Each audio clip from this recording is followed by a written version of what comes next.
தினம் ஒரு இலக்கணம் ஸ்கூல் புக்கில் இருக்க இலக்கணம்லாம் லைனாக பார்த்துட்டு வரேங்க.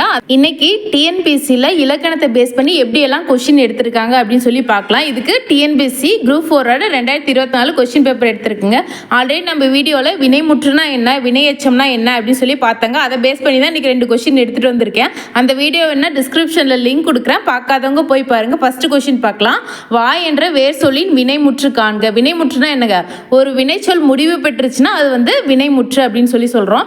வேர் சொல்ல பேஸ் பண்ணி டிஎன்பிஎஸ்சியில் 2 to 3 கொஸ்டின் கண்டிப்பாக கேட்பாங்கன்னா வேர் சொல்னா என்னன்னு ஃபர்ஸ்ட் தெரிஞ்சுக்கணுங்க. ஒரு சொல் வந்து கட்டளையாக வந்துச்சுன்னா அதுதான் வேர் சொல். ஃபர்ஸ்ட் கொஸ்டின் பார்க்கறதுக்கு முன்னாடி வேர் சொல்னா என்ன அப்படின்னு சொல்லி பார்க்கலாமா? 2வது கொஸ்டினில் வினையாளனையும் பெயர் கொடுத்துருக்குங்க. அது நம்ம இன்னும் பார்க்கல, அது நெக்ஸ்ட் வீடியோவில் பார்க்கலாங்க. இன்றைக்கி வந்து வேர் சொல் மட்டும் பார்க்கலாம். இப்போ ஒரு சென்றான் அப்படின்னு ஒரு சொல் இருக்குன்னு வச்சுங்க. சென்றான் அல்லது சென்றால் ஏதோ ஒரு சொல் இருக்குது. இதோட வேர் சொல் எது எப்படிங்க, அதோட கட்டளையாக தான் ஒரு செல் அப்படிங்கிறது ஒரு கட்டளை. அப்போ அதோட சென்றானோட வேர் சொல் செல். இதோட வினைமுற்று எப்படிங்க, ஒரு சொல் வந்து முடிவு பெற்றுச்சுன்னா அது வினைமுற்று. செல்ங்கிற சொல் வந்து எப்படி முடிவு பெறும், சென்றான் அல்லது சென்றால் அல்லது சென்றார் இந்த மாதிரி வந்தால் அந்த வினை முடிவு பெற்றிருக்கும், அதுதான் வினைமுற்று. அடுத்தது கட்டளையாக வந்தால் வேர் சொல். இப்போ பெயரெச்சம் எப்படிங்க, செல் அப்படின்னா ஆள முடிஞ்ச பெயரெச்சம். அப்போ செல்லுங்கிறது எப்படிங்க மாற்றணும், சென்ற அப்படின்னு மாற்றினா அது வந்து பெயரெச்சம். சென்று அப்படின்னு மாற்றினா அது வினையச்சம். ஊழ முடிஞ்சா அது வினையச்சம். அடுத்தது வேற ஒரு சொல் பார்க்கலாமா? வைத்தான் அப்படின்னு ஒரு சொல் எடுத்துக்கலாம். அதில் வந்து வேர் சொல் எதுங்க, கட்டளையாக சொல்லணும்னா வைத்தான்ங்கிறது வை அப்படின்னு சொல்கிறது தான் கட்டளை. கட்டளையாக இருக்கிறது தாங்க வேர் சொல் அப்படின்னு ஞாபகம் வச்சுக்கலாம். வினைமுற்றுனா வைத்தான் அல்லது வைத்தாள், இந்த மாதிரி ஒரு வினை முற்று பெற்றது வினைமுற்று. அடுத்தது பெயரெச்சம்னா என்னங்க, வைனா ஆள முடியும், அப்போ வைத்த அப்படின்னு வரும். அடுத்தது வினையச்சம் என்னங்க, ஊழ முடியும். ஊழ முடியும்னா வைத்து அப்படின்னு சொல்லி எழுதணும்.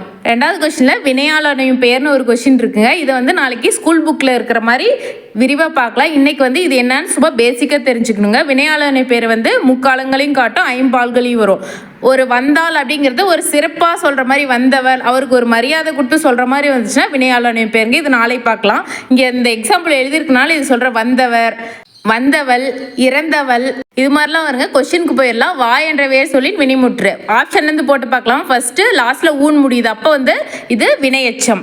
2வது ஆப்ஷன் ஆள முடியுது, அப்போ ஆள முடிஞ்சா என்னங்க, பெயரெச்சம். அப்போ 2 ஆப்ஷன் ஸ்கிப் பண்ணியாச்சு. 3வது ஆப்ஷன் வந்தால். வந்தால்ங்கிறது என்னங்க, வினைமுற்று. ஒரு வினை முடிஞ்சிருக்கு, அப்போ ஆப்ஷன் சி தான் கரெக்டான ஆன்சர். ஆப்ஷன் டி பாருங்க, வந்தவர். வந்தவர்னு வந்தால் என்னங்க, வினையாளனை பெயர். ஃபர்ஸ்ட் கொஸ்டினுக்கு ஆன்சர் ஆப்ஷன் சி. 2வது தாய் என்னும் வேர் சொல்லின் வினையாளனை பெயரை காண்க அப்படின்னு சொல்லிக்கிறாங்க. இந்த ஆப்ஷன்லேருந்து பார்க்கலாமா? வினையாளனை பெயர் என்னன்னு தெரிலனா கூட நம்ம ஆப்ஷன் வச்சு கண்டுபிடிச்சிக்கலாங்க. தந்து அப்படின்னு இருக்கு, ஊன் முடிஞ்சா அது வினையச்சம். அடுத்தது தந்தன் ஆணு முடிச்சா பெயரெச்சம். தந்ததுனாலும் வினையச்சம். அடுத்தது தந்தவர், அது ஒரே ஆப்ஷன் தாங்க இருக்குது. அப்போ இது வினையாளனை பெயர். ஆப்ஷன் இலக்கணத்தை பொறுத்த வரைக்கும் ஆப்ஷனை வச்சு ஸ்கிப் பண்ணி போட பழகிக்கோங்க.